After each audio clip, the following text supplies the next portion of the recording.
Good morning आप सभी को। सजग क्लासेस हिंदी में फिर एक बार आप सभी का स्वागत है।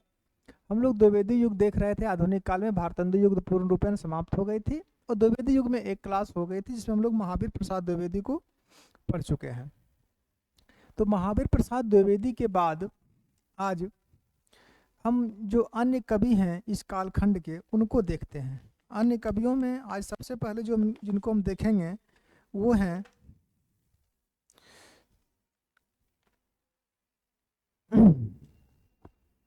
मुकुटधर पांडे। ठीक है, पढ़ना जो भी कवि को कल लिखाए थे कि जो भारतेंदु मंडल के कवि हैं या फिर जो भारतेंदु मंडल के बाहर के कवि हैं, पढ़ना सबको है तो उनको पढ़ते हैं। तो सबसे पहले हम लोग देखते हैं मुकुटधर पांडे को। आज के पहले कवि हैं ये मुकुटधर पांडे।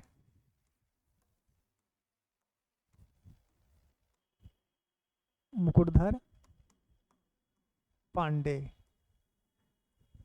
इनके बारे में देखते हैं कि इनके बारे में क्या प्रश्न आ सकता है और क्या जरूरी है। सबसे पहले इनका जन्म देखते हैं कि मुकुटधर पांडे जी का जन्म कब हुआ। तो इनका जन्म हुआ था 1895 ईस्वी में। कहाँ? बिलासपुर छत्तीसगढ़ में इनका जन्म हुआ था। कहाँ हुआ था? तो बिलासपुर। बिलासपुर कहाँ पड़ता है? तो छत्तीसगढ़ में पड़ता है। छत्तीसगढ़ में इनका जन्म हुआ। निधन कब हुआ था? तो इनका निधन 1960 में हुआ। निधन की बात करें तो निधन 1960 ईस्वी में इनका निधन हुआ था। 1960 ईस्वी में। ठीक है, पिताजी का नाम क्या था इनके? इनके पिताजी का नाम था चिंतामणि पांडे। पिताजी का नाम क्या था?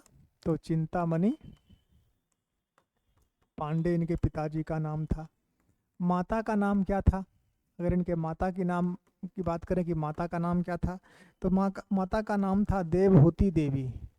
देवहूति देवी इनकी माता का नाम था।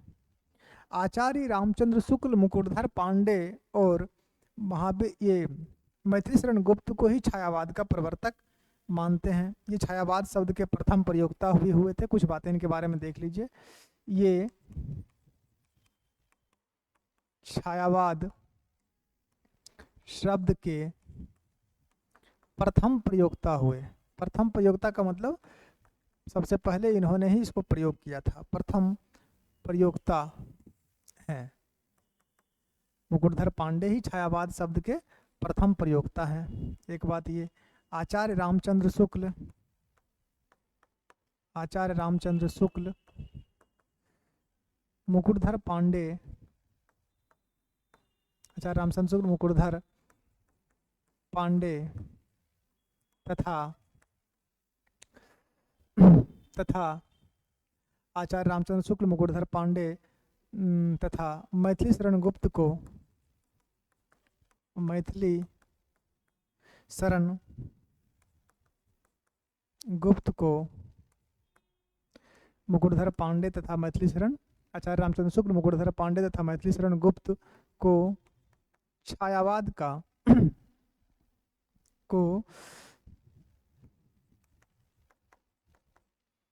छायावाद का प्रवर्तक मानते हैं। कौन मानते हैं? तो शुक्ल जी मानते हैं, छायावाद का प्रवर्तक मानते हैं। ठीक है, ये छायावाद शब्द के प्रथम प्रयोक्ता हुए और आचार्य रामचंद्र शुक्ल मुकुटधर पांडे तथा मैथिली शरण गुप्त को छायावाद का प्रवर्तक मानते हैं।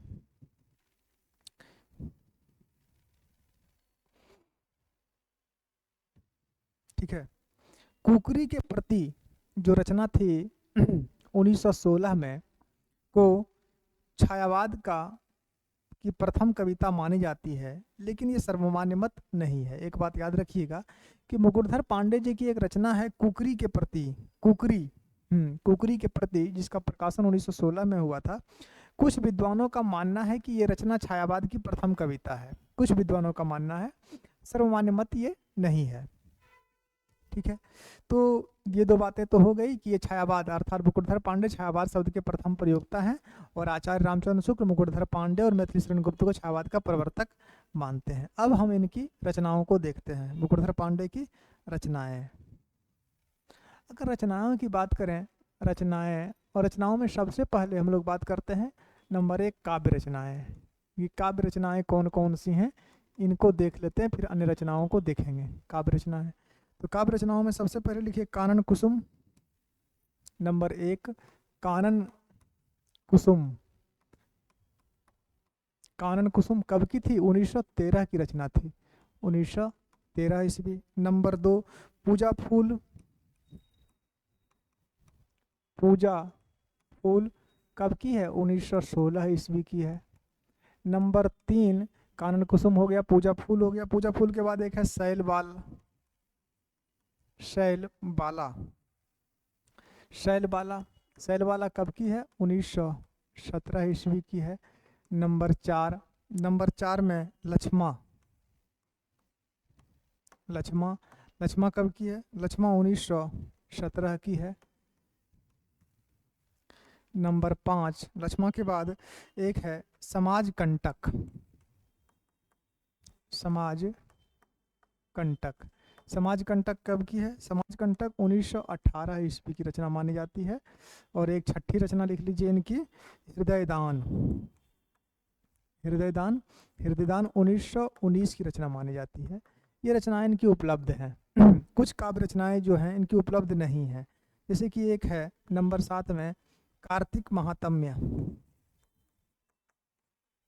कार्तिक महात्म्य, महात्म्य नहीं होता है, महात्म्य होता है। कार्तिक महात्म्य, कार्तिक महात्म्य 1922 की है। और एक रचना और है इनकी, ये इटालिय युवक। इटालिय युवक, इटालिय युवक जो है ये रचना 1926 की है। और ये दोनों रचनाएं जो हैं अनुपलब्ध हैं। कैसी है? अनुपलब्ध है।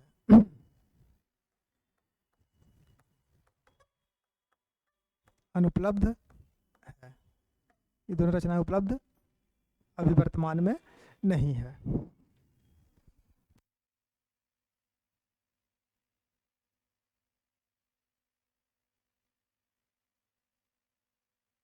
तो ये बात किनके हो गई? मुकुटधर पांडे की काव्य रचनाओं के बारे में बात हो गई। इनके कुछ लेख भी हैं, उनको देख लीजिए। नंबर 2, आज सबसे पहले, आज तो द्विवेदी युग की ये पहली क्लास है, सॉरी दूसरी क्लास है। और दूसरी क्लास में सबसे पहले मुकुटधर पांडे को देख रहे हैं। मुकुटधर पांडे की काव्य रचनाएं हो गई। अब इनके कुछ लेख हैं, उनको देख लीजिए। नंबर 2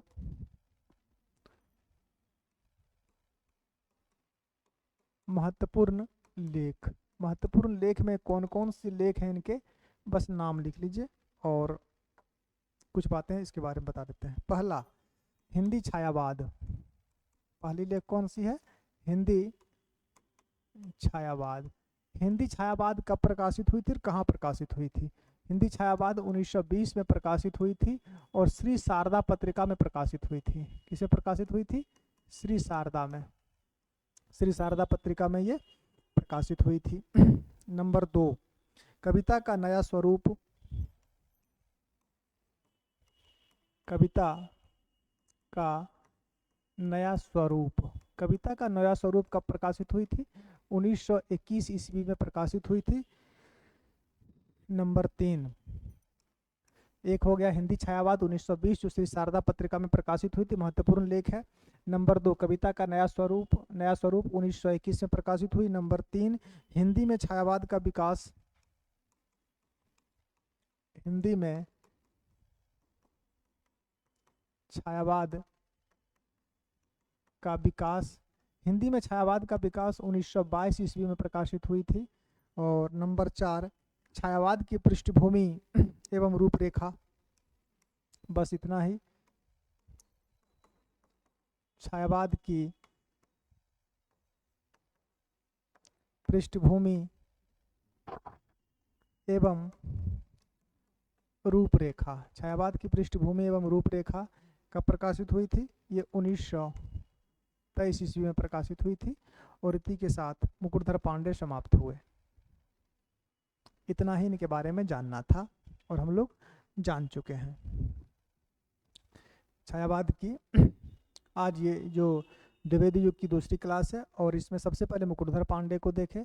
मुकुटधर पांडे की काव्य रचना है और उनके महत्वपूर्ण लेख। अब अगले कवि पर चलते हैं। मुकुटधर पांडे के बाद हम लोग अगले कवि पर, जिनका नाम है रामचरित उपाध्याय, इनको भी देख लेते हैं। नंबर 2 में लिखिए रामचरित उपाध्याय। रामचरित उपाध्याय, अगर रामचरित उपाध्याय की बात करें कि इनका जन्म कब हुआ, तो इनका जन्म हुआ था, जन्म 1872 ईस्वी में। कहाँ हुआ था? तो गाजीपुर उत्तर प्रदेश में इनका जन्म हुआ था।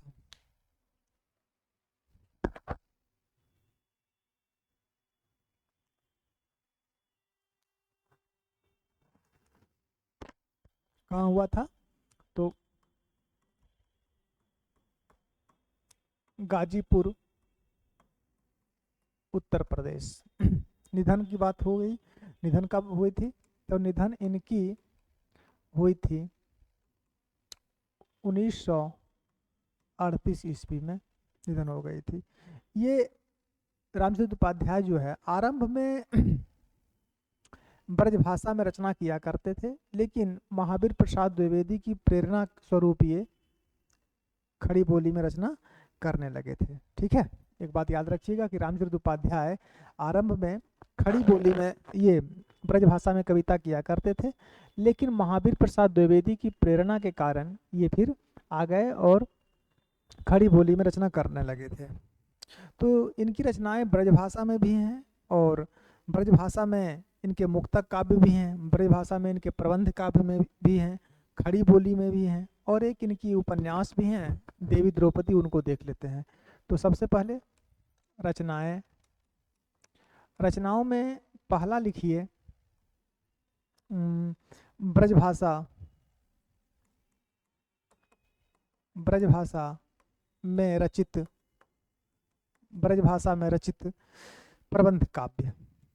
ब्रजभाषा में रचित प्रबंध काव्य कि ब्रजभाषा में इनकी कौन कौन से प्रबंध काव्य हैं, इनको देख लेते हैं।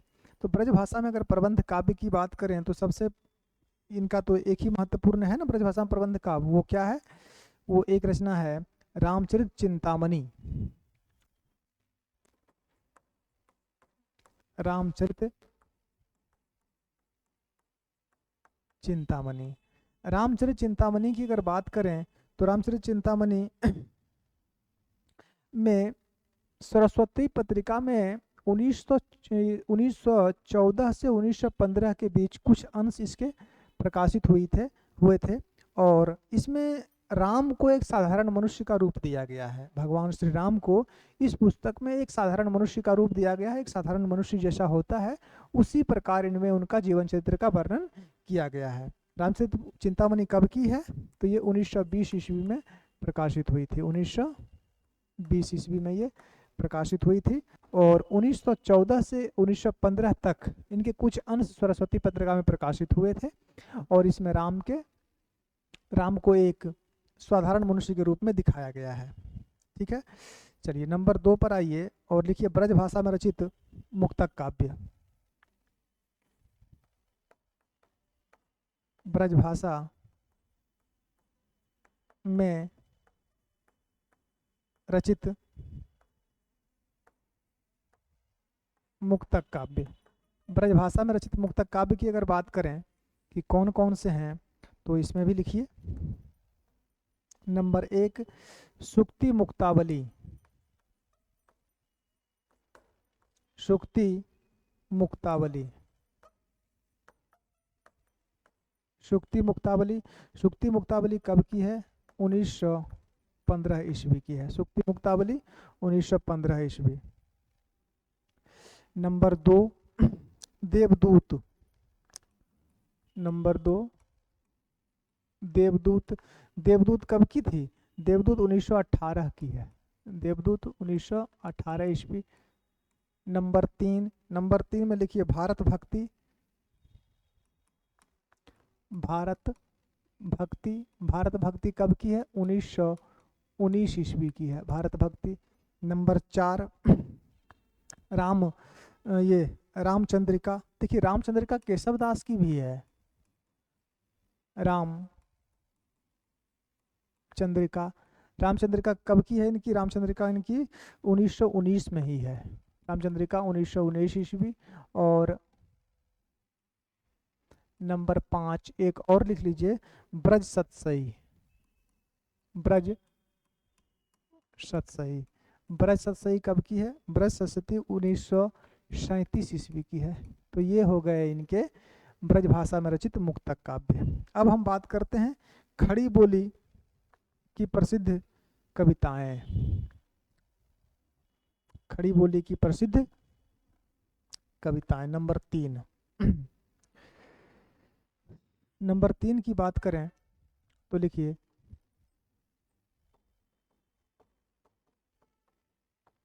खड़ी बोली में रचित प्रसिद्ध कविताएं। खड़ी बोली में रचित प्रसिद्ध कविताओं की बात करें तो कौन कौन सी कविता है, बस नाम याद रखिए क्योंकि ये मूलतः ब्रजभाषा के ही कवि थे। तो नंबर 1 देवभाषा। नंबर 2 विचित्र विवाह।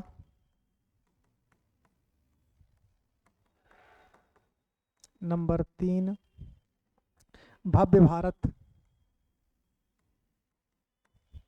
नंबर 4 राष्ट्र भारती। इनकी जो है ये सब कविता है राष्ट्र भारती। नंबर 5 जय किसान।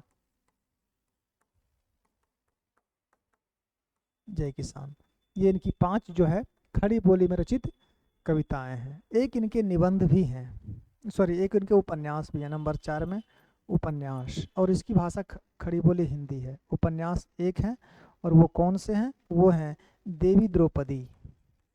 देवी द्रौपदी कब की है? ये 1922 ईस्वी की है। और इसी के साथ जो है रामचरितोपाध्याय समाप्त हुए।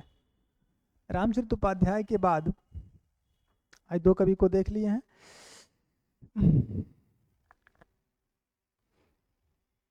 मुकुटधर पांडे को देख लिए। मुकुटधर पांडे के बाद रामचरितोपाध्याय को देख लिए। और रामचरितोपाध्याय के बाद अगले कवि पर चलिए, देखिए सत्यनारायण कवि रत्न। सत्यनारायण कवि रत्न जो हैं ये भी ब्रजभाषा के ही कवि थे।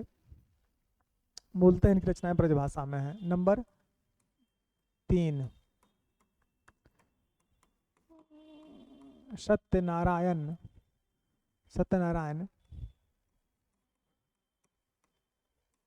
कविरत्न। सत्यनारायण कविरत्न की बात करें तो इनका जन्म निधन देखते हैं। इनका जन्म कब हुआ? इनका जन्म हुआ था 1880 ईस्वी में। कहाँ हुआ था? तो सराय अलीगढ़ में हुआ था। कहाँ हुआ था? तो सराय अलीगढ़। और अलीगढ़ कहाँ पड़ता है? तो उत्तर प्रदेश में। निधन कब हुआ था? अगर इनके निधन की बात करें तो इनका निधन हुआ था 1918 ईस्वी में।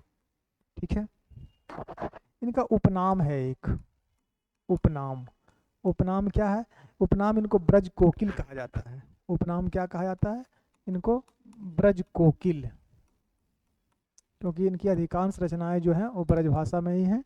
इनका एक उपनाम क्या है? तो इनका एक उपनाम ब्रज कोकिल ही है। ठीक है, ब्रज कोकिल। अब इनकी हम लोग रचनाएं देखते हैं और इनकी रचनाओं का क्रम नहीं मिल पाता है कि कौन सी रचनाएं कब प्रकाशित हुई थी, ये पता नहीं चल पाता है। नाम लिख लीजिए। नंबर 1 वंदे मातरम। वंदे मातरम। नंबर 2 करुणा क्रंदन। करुणा क्रंदन, करुणा क्रंदन। नंबर 3 दुखियों की पुकार, दुखियों की पुकार। नंबर 4 श्री तिलक वंदना, श्री तिलक वंदना। नंबर 5 सरोजनी नायडू की षटपदी, सरोजनी नायडू की षटपदी। नंबर 6 राम तीर्थाष्टक,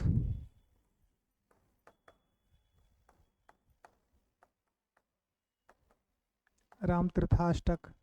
नंबर 7 रविंद्र वंदना।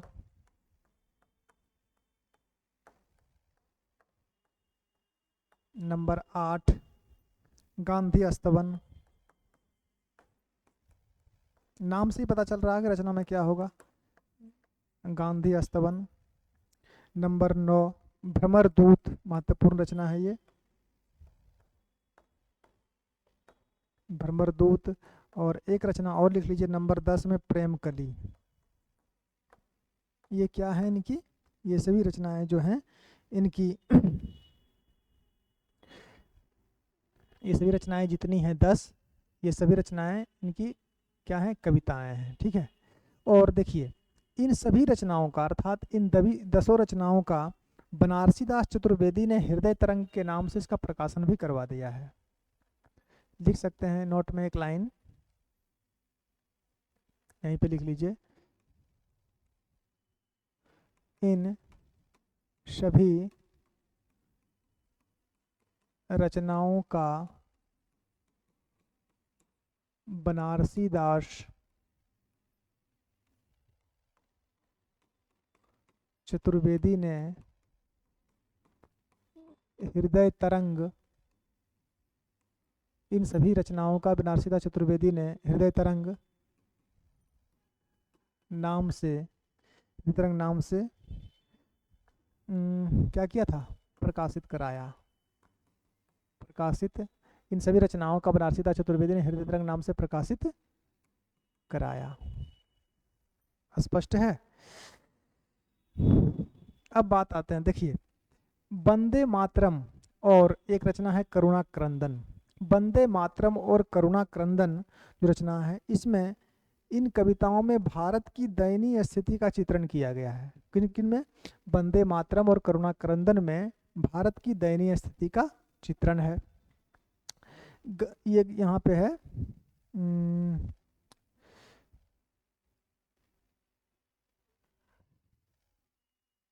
हाँ, दुखियों की पुकार, इस कविता के बारे में बात करते हैं। दुखियों की पुकार कविता में कुली प्रथा का विरोध किया गया है। थोड़ा याद रखेंगे कि वंदे मातरम और करुणा क्रंदन में भारत की दयनीय स्थिति का चित्रण है। दुखियों की पुकार कविता में कुली प्रथा का विरोध किया गया है। भ्रमर दूत, भ्रमर दूत में वियोग वात्सल्य और राष्ट्रीयता की भावना का चित्रण किया गया है। स्पष्ट है कि भ्रमर दूत जो इसकी रचना है, इसमें वियोग वात्सल्य, वियोग श्रृंगार है, ठीक है, लेकिन कैसा वियोग, कैसा है, वात्सल्य अपने बच्चे के लिए। तो कृष्ण इसमें है, कृष्ण का स्वरूप है, और राष्ट्रीयता की भावना का चित्रण है, और प्रेम कली में प्रेम के आदर्श और अलौकिकता का चित्रण किया गया है। इसी के साथ सत्यनारायण कविरत्न भी समाप्त होते हैं। ठीक है, तो सत्यनारायण कविरत्न भी देख लिए, रामचरित उपाध्याय भी देख लिए। रामचरित उपाध्याय मुकुटधर पांडे को देख लिए। एक रचनाकार और लिखिए जिनका नाम है लोचन प्रसाद पांडे, नंबर 4, नंबर 4, और लिखिए लोचन प्रसाद पांडे।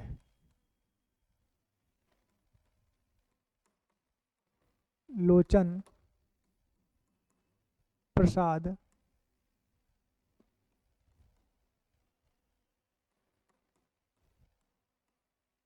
पांडे। अगर लोचन प्रसाद पांडे की बात करें तो इनका जन्म कब हुआ था, लोचन प्रसाद पांडे का देखिए लोचन प्रसाद पांडे थे कौन? लोचन प्रसाद पांडे मुकुटधर पांडे के भाई थे, इतना याद रखिएगा। तो जन्म कब हुआ था इनका? तो लोचन प्रसाद पांडे जी का जन्म हुआ था 1886 ईस्वी में।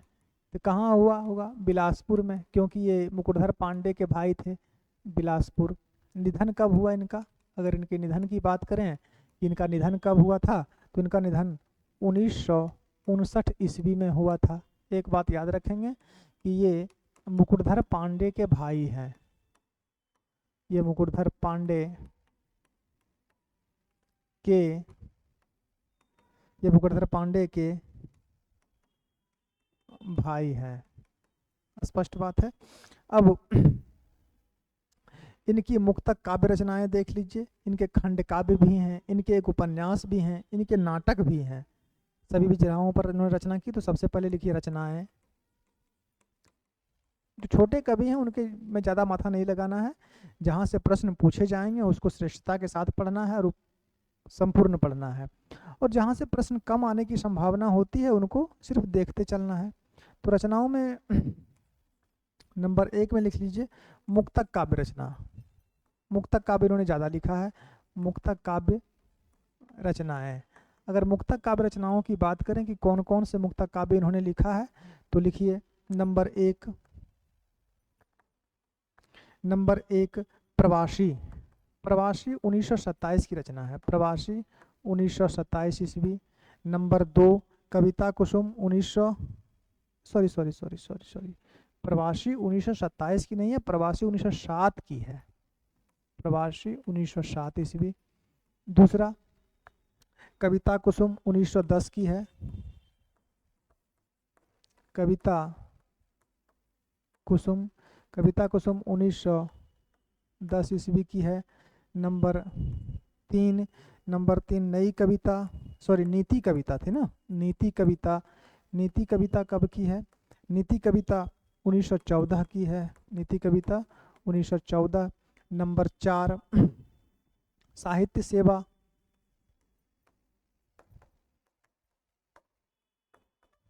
साहित्य सेवा, साहित्य सेवा कब की है? साहित्य सेवा 1914 ईस्वी की है, 1914 ईस्वी। नंबर 5, 5 में लिख लीजिए प्रेम प्रशंसा, प्रेम प्रशंसा। अगर प्रेम प्रशंसा की बात करें कि प्रेम प्रशंसा कब की है, तो प्रेम प्रशंसा भी 1914 ईस्वी की रचना है। नंबर 6 गृहस्थ दशा दर्पण, महत्वपूर्ण रचना है ये। गृहस्थ दशा दर्पण, गृहस्थ दशा दर्पण जो है कब की है? 1914 ईस्वी की है। नंबर 7 पद्म पुष्पांजलि, पद्म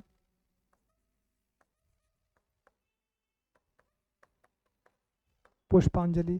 अगर पद्म पुष्पांजलि की बात करें कब की है, तो ये 1915 ईस्वी की है। और ये हो गए इनके मुक्तक काव्य रचनाएं। मुक्तक काव्य रचनाओं के बाद एक इनका खंड काव्य भी है और एक इनका नाटक भी है, एक इनका उपन्यास। नाटक इनके 2 हैं, उपन्यास 1 है। तो मुक्तक काव्य रचनाएं हो गई। आगे चलिए लिखिए नंबर 2 में खंड काव्य। खंड काव्य 1 है, तो खंड काव्य कौन सा एक है? खंड काव्य है मेवाड़ गाथा। मेवाड़ गाथा कब की है? 1914 ईस्वी की है, 1914 ईस्वी। एक खंड काव्य हो गया। एक इनका उपन्यास भी है, नंबर 3 उपन्यास भी इनका एक है। उपन्यास कौन सा है?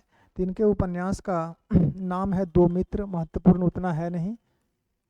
दो मित्र, दो मित्र कब की है? दो मित्र 1906 ईस्वी की है। दो मित्र कब की है? 1906 ईस्वी की है। तो इनके मुक्तक काव्य हो गए, खंड काव्य हो गए, उपन्यास हो गए। नाटक नंबर 4 में लिखिए इनके नाटक। नाटक इन्होंने 2 लिखा, एक लिखा। नाटक, नाटक की अगर बात करें तो नाटक इनके 2 हैं, एक 1915, दोनों 1915 में ही है। नाटक में पहला लिख लीजिए क्या नाम था? छात्र दुर्दशा था ना, छात्र दुर्दशा कब की है? 1915 ईस्वी की है। और दूसरा नाटक इनका जो था वो था ग्रामीण विवाह विधान। ग्रामीण विवाह विधान। अगर ग्रामीण विवाह विधान की बात करें कब की है ये, तो ये भी 1915 ईस्वी की है। तो ये हो गए इनके नाटक। तो इनके नाटक हो गए। अब इनके कुछ और रचनाएं तो हैं नहीं। अगर चर्चित कविताओं की बात करें कि कौन कौन सी इनकी चर्चित कविता है लोचन प्रसाद पांडे की, एक है मल्हार और एक है गर्मी। मल्हार, गर्मी, दो इनकी चर्चित कविताओं ने। एक और थी मंदाकिनी और धुआंधार, लिख ही लीजिए। नंबर 5,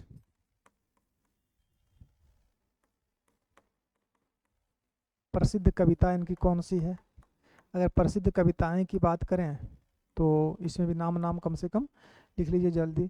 एक है गर्मी, एक है मल्हार, एक है धुआंधार,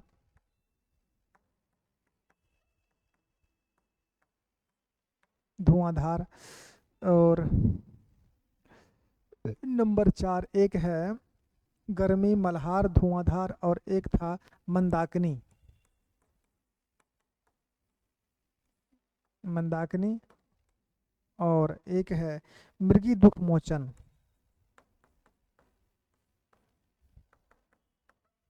मृगी दुख मोचन। तो ये इनकी हो गई प्रसिद्ध कविता या चर्चित कविता। तो आज के इस क्लास में हम लोग किनको किनको देखे हैं? आज की क्लास में लोचन प्रसाद पांडे को देख लिए, सत्यनारायण कवि रत्न को देख लिए, सत्यनारायण कवि रत्न के बाद रामचरित उपाध्याय को देख लिए, और रामचरित उपाध्याय के बाद मुकुटधर पांडे को देख लिया। अर्थात आज की इस क्लास में मुकुटधर पांडे एक हो गए, मुकुटधर पांडे एक, मुकुटधर पांडे के बाद रामचरित उपाध्याय 2, रामचरित उपाध्याय के बाद सत्यनारायण कवि रत्न 3, और एक लोचन प्रसाद पांडे 4। और इन 4 कवियों को हम लोग देख चुके हैं। इन 4 कवियों के बाद जो अन्य कवि बच्चे से एक हैं रूपनारायण पांडे, ठीक है। मुकुटधर पांडे हो गए, तो एक है रूपनारायण पांडे। तो रूपनारायण पांडे को हम लोग अगले क्लास में देखेंगे। रूपनारायण पांडे के बाद फिर हम लोग अन्य कवियों को देखेंगे। तो आज की इस क्लास में इतना ही। अगले क्लास में फिर मिलते हैं। अर्थात आज द्विवेदी युग की दूसरी क्लास हुई है, तो दूसरी क्लास के बाद अगले क्लास में फिर हम लोग बात करते हैं। तो आज के लिए इतना ही। धन्यवाद।